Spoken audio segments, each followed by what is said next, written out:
Hey guys, welcome to the channel. My name is George. Thank you for clicking on the video. In this video, I'm going to be showing you guys step by step on how to start and run a successful vending machine business any age. I'm also going to be giving you guys a little backstory on how I started. And as always, step by step. If you've seen my last video on how to get into Amazon book reselling, FBA, that's just step by step and get straight to the point. So first, I'm going to tell you guys about my backstory and how I got into this business, and then you guys could, after that, I'm gonna tell you guys how to start yours and run yours successfully.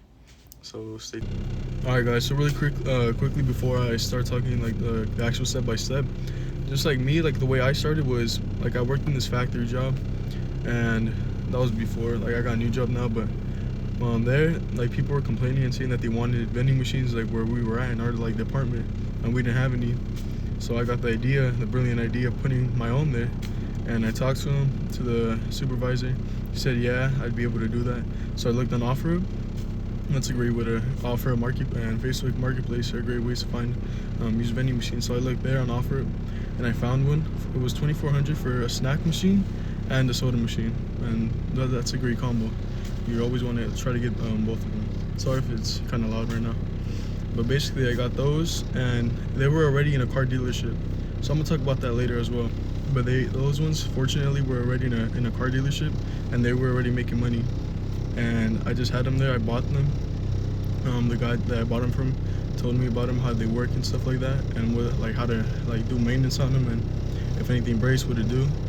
And then I just started filling them up and getting the money. So it was kind of a little easier for me, like because I already had the location. I didn't have to like take them there or anything like that, haul them there. So it was kind of easy in that sense. But I will still tell you guys like how to get around that, because that's pretty much how you're gonna start. You're gonna buy them from like somewhere, like maybe they're in the storage or something, and you're gonna have to cold call places and put them in a location, and hopefully they won't charge you for their electricity.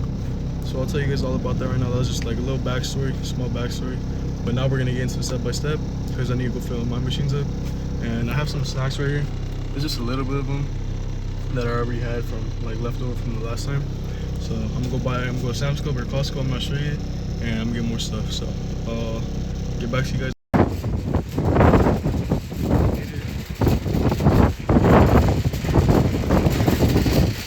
I knew I needed sodas, so I got sodas, and then these products right here are gonna be new. So I got these canisters, and those are the candies right there. So I got all that stuff, plus the sodas. I'm gonna make like around like 40 cents per item, and with the candies I'm gonna make like 20 cents per item. And I don't remember where I parked, but I'll get back to it in the car right now. So hold on. Alright, sorry guys if you couldn't hear me. It's really windy, and the car kept bouncing up and down, I guess. But basically what I was saying was I didn't record in there because I forgot, and I'm also a little bit like kind of like not embarrassed but like shy to record, like having the phone on and stuff. But I'm gonna make about like 40 cents per item, and then like the candies, it was 38 bucks for the box, and there's only like 52 in there. So I'm gonna make like 10 bucks with the entire box, which isn't really that good. You want to look for things where you can sell them for $1 and you'll buy them for about 50 cents, so you make about 50 cents profit, right? So that's what you want to look for when you're like buying anything like chips or like corn nuts or something, like anything. You want to make about 50 cents per item. But the first step is, I'm gonna just start getting steps right now. The first step you want to do when starting is you want to actually, you could either have a location ready or a vending machine first, but I'd suggest with your first one, probably like just have an idea of where you might be able to put one. So cold call places, like what you'll be doing is calling places that you go into or you just think of, and you know that they don't have a vending machine service already. You'll call them, ask them if they'd like to have one there, and like just like if it's in a car dealership or something, tell them like it'll help with customers, help get you more customers, like help take care of the customers' kids, so they don't, so they could have something to do, or so if they're hungry, they could offer them a little snack or something, or if they're thirsty, a drink. So you're gonna be calling like a lot of places, any place really, and try to sell them into letting you be in their location, so you can put your vending machines in their location. And preferably you want to try to make it so you don't have to pay them a portion, or rent or whatever it is, you know. So sometimes what's gonna happen is they're gonna maybe want to charge you for the place because it's electricity and a spot there, but some places really, like, they won't even charge you. So you just want to look for those type of places, call a lot of places until you finally get a location, and boom, you'll put your vending machines there. And how to find them, like I said earlier, OfferUp, Facebook Marketplace, Craigslist. I'm not an expert in, like, actually, like, how the machines work and operate and that stuff, so I wouldn't know, like, how to tell if it's, like, really, like, a good functioning machine. You're just gonna have to kind of do your due diligence, common sense. Like, if you see something that's broken and you watch other YouTube videos and that'll teach you, you're gonna tell right away, like, how they take care of it, if it was taken care of at all, or if it was just, like, manhandled and wasn't taken care of. So you want to look for a machine that's, like, good condition and, like, semi-modern. You don't want a super old one, because then it'll just look weird in these newer places, because they always improve their locations and make their places look newer and more modern. So an old vending machine would just look weird and, like, kind of, like, spooky. So look for a good machine. Find a way to tell if it's in good condition, and you don't want to pay more for the machines that I have. I'll try to put a picture up. You don't want to pay more than like $1,200 per machine.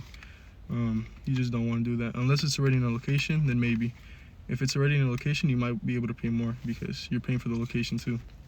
But if you're just buying a machine off somebody that has it in a storage, you don't want to pay more than like $1,200 for one, unless it's like a really new one. If it's like an older one, but it's not like super old, you don't want to pay more than $1,200. But yeah, definitely go text them, try to lower it down as much as possible. And when you meet them, tell them to teach you everything about that machine and what's, like, wrong with it, and just, you know, do your due diligence. Make sure you ask them as many questions as you possibly can. And once you get the actual machine, that's when you put in a location that you already have, or you start cold calling places.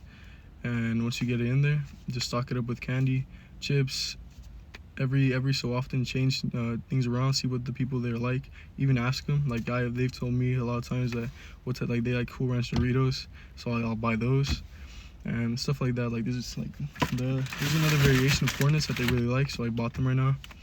And you just gotta keep doing new things, new drinks, and eventually you'll find what they like, and you could just start buying that and buy it in bulk, obviously, like Costco or Sam's Club. That's your best bet, because that's where they have the, like, more of a product for technically less. You're gonna be paying more upfront because it comes with so much, but you're gonna get more of that product, so you're getting it for way less than just going to, like, Walmart or Target or something. So definitely try to always buy in bulk, because that's gonna save you a lot of money. Like today, I actually spent I spent 104. I don't know if you guys could see that.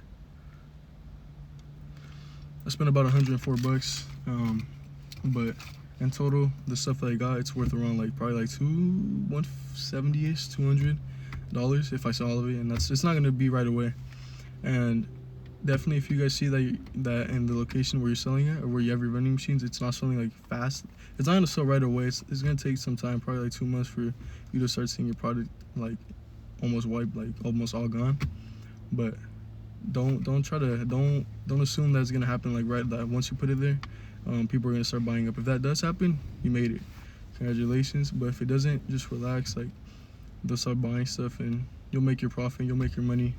And another thing is, when you have your product in there, you don't want expired product, obviously, right? It's like, there's a lot of common sense with this business. Just the actual location and making sure your machines are functionable, or function correctly. Those are the most important things. The money, it's you always, it's a business, so you have to make money. You want to get your money back from what you spend on machines and what you spend on product. But at first, it's going to be a little slower. And once people, depending on the location, you want to find a good location, obviously, where you know there's a lot of foot traffic. Once people get more comfortable with you, they're probably going to start buying more. And they're just going to like you, so they're going to want to buy more, and they're going to want to just cheer you on, basically. But that's like locations where you know the people, and it's like a office space. When like a strip mall or something, it just really depends. But where there's a lot of foot traffic, you should do well. I don't know what else. So I already went how to get it, how to get a location if it doesn't come with one already. Stocking it up, making sure obviously you do your due diligence, make sure it's good. It functions. You want to also you want to be able to get two. You don't have to at first, but it's just so much better if you have like two of them, a snack and the soda machine. If you could get a combo one, that'll work also. But a snack, you want snacks and sodas. That's like perfect, because they'll get some food, but then they also get thirsty, and boom, they'll buy from you. So it makes a lot of sense. And like I said, just always keep switching up your products, like what you have in there, and see what works best, right? Like it's just simple stuff. I'm not really sure what else. And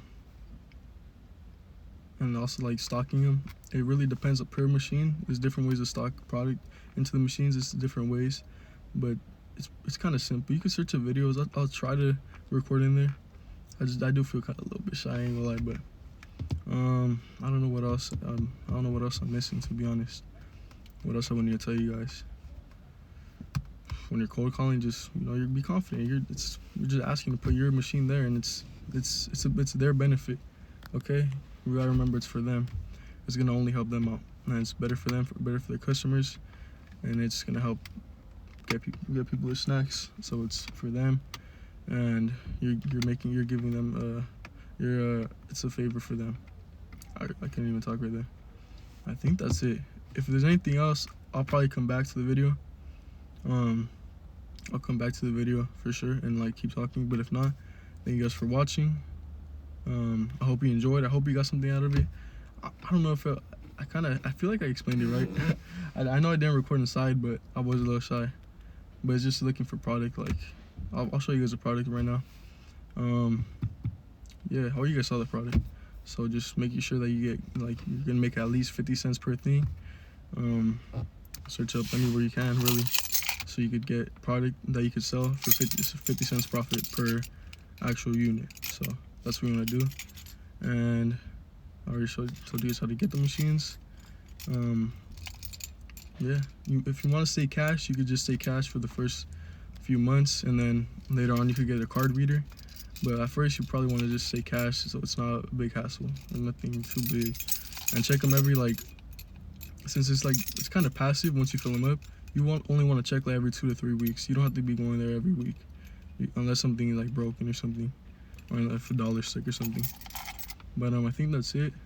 Like I said, if anything else comes up, I'll let you guys know. But for now, thank you guys. Okay, here's the soda machine. Definitely need Cactus Cooler and 7-Up. I just fill these two up.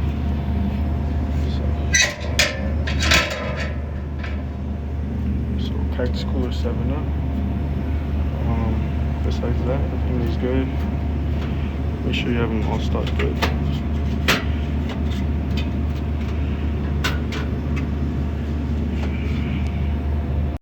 And with the vending machine, this one's still empty. I stacked everything up already, but those are already stocked up. I'm missing something there, so I need to think of something to put there. Besides that, we're all good. Done for the day.